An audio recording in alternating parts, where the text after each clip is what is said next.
I'm on a mission to find every bird in the world.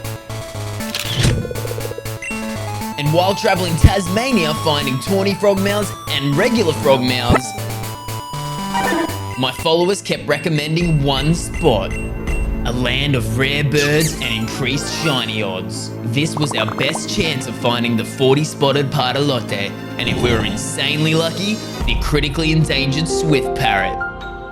We've made it to Bruni Island.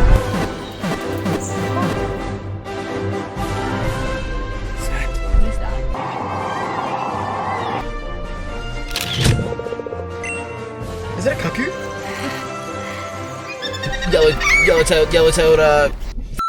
Yellow-tailed black cockatoo. Oh my god, that's the best.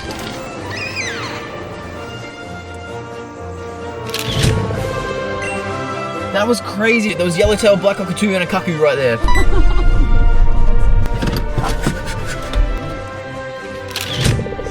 It's the red tail. It's the red tail thing that you like. The fire tail? Yeah. The freaking fire tail.